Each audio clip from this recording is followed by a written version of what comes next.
There's been an assault on masculinity as of current, and there has, of course, been the recent Gillette controversy. There has been the attack on the Covington Catholic kids, and so now there's retaliation, and people don't like it. So Barbasol released a really funny ad talking about a really funny ad where a soldier, this just recently came out, where a soldier is fighting in World War II, and he's like, "Oh yeah, I'm just fighting a little thing called World War II, and I'm fighting for your right to tweet on like hashtag on Twitter and stuff. Quit LOLing." He's like, and he's making fun of people hiding behind computer screens, basically, right? And he goes, if you're not gonna fight like a man, at least shave like a man. Barbasol, that's the commercial, and it's hilarious, and it kind of goes against Gillette, talking about masculinity. Oh, you're not supposed to fight and stuff. So they're trying to get their digs in there too, but not really be controversial, more so just make a funny ad. But an ad that was in direct response to Gillette was Edgard watches, and they were like, you're talking about how instead of having these emotionally charged arguments and all that crap, it was an ad actually about what men go through on a daily basis and the struggles that they face. And it cited some very, very interesting and very true statistics. 93% of workplace deaths are men, 97% of war fatalities are men, 80% of suicides, over half of nearly half of men who pay alimony don't even get to see their kids. Just insane statistics, Really, really, it really opens your eyes. 75% of homeless people are men. I really suggest you look up the ad. The CEO talked about it, and he said that he had to voice record himself doing the ad, and he had to kind of do it on his own because people in his company were afraid of the backlash they might get, and so he didn't have a lot of support within his own company. And he said they were like, I don't know if you want to do this, and he made an executive decision and said, no, I'm doing it. I'm doing this ad. And so he did it, and of course they are actually doing well now and selling more watches. And I really suggest you go watch the ad and like it. Watch it over and over again. Get it. I want it. Let's get it to 50 million views by Valentine's Day, okay? At least 1 million likes. I'm going to go watch it again today. And I've already liked it. I've already liked the video. I'll like it on my other channel. Or I'll like it on both of my channels. And now let's get to the biggest controversy we had. Now that the smoke's kind of cleared and everything's kind of settled down, the Covington Catholic students. This has been just a massive media failure, and many in the media admitted they were wrong, and to their credit, good on them. I mean, it's terrible that they just jumped at the first mentioning. It shouldn't even have been a story. So what if the kids are? So what if 16-year-old kids are being jerks? So what if they're all being a bunch of a-holes? They're 16, and that wasn't even the case. So they got the story completely wrong. It was hyped up. Basically, what happened was the black Hebrew Israelites, or black Israelites, whatever you want to call them, black Hebrew, doesn't matter. They're basically a black supremacist, black nationalist group who thinks that they're the real Jews and that Moses was black.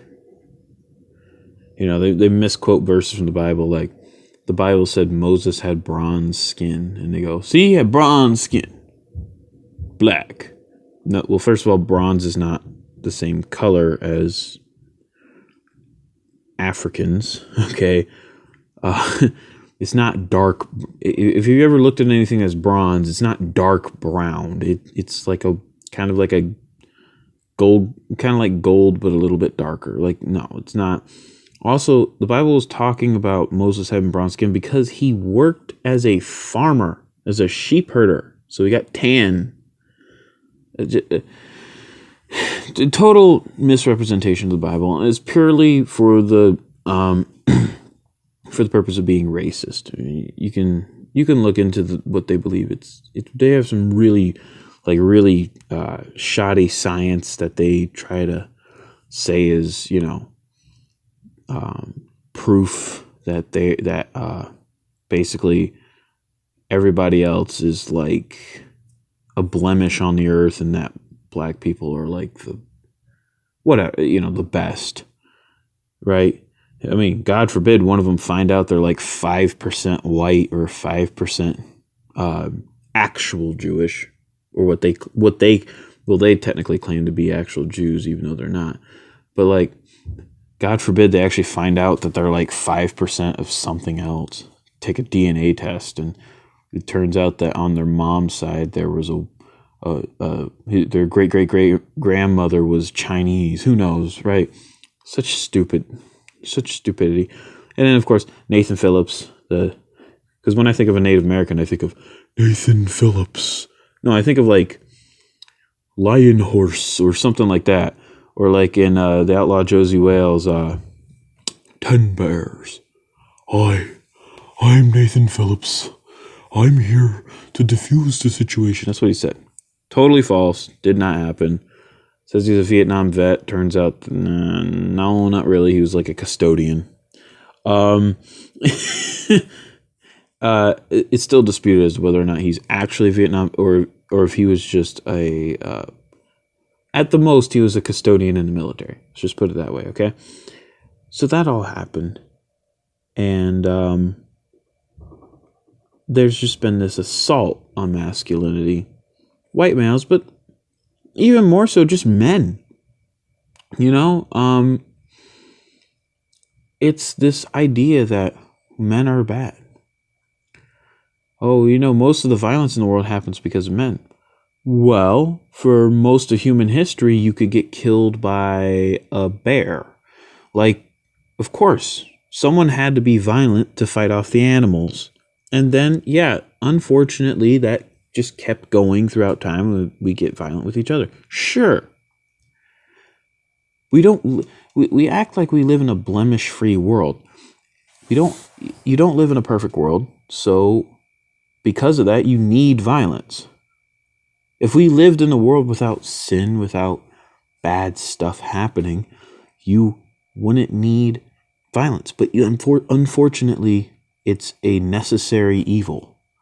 And it's not even necessarily that violence is evil, but that how it's used or what can come of it may be very evil. And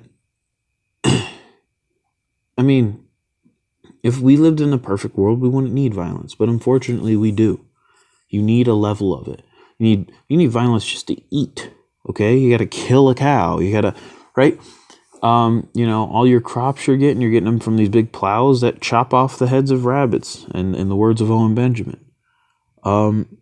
These things happen, and there's not much you can do about them except try to be good and try not to use violence as much as you can. And if you are going to use it for righteousness. Use it for what is good and just. Bad things happen, yes. Men are more physical, but women are more mental. You know, it doesn't matter who you are. Everyone is capable of the same kind of evil. This whole idea of like, we try to act like Hitler wasn't a human. Well, he was, unfortunately. And yeah, I know that's the go-to example, and there are actually people who were more. There are a couple of people who were more genocidal than Hitler. I know that. I know it's an overused example, but since it's the example everyone goes to, I'm going to go to it myself. The world is full of bad people, but it's also full of good people, or people who at least try to be good. No one's really good. And the sooner we accept that, the sooner we can move forward and actually be better as people. There's been a war on masculinity, and I'm glad someone is fighting back. So go out and buy an Egard watch, EGARD, and watch their ad on YouTube. And it's already got a few million views, and it's really important. I really suggest you go watch it. I watched the Barbasol ad because it's really funny. And subscribe to PewDiePie.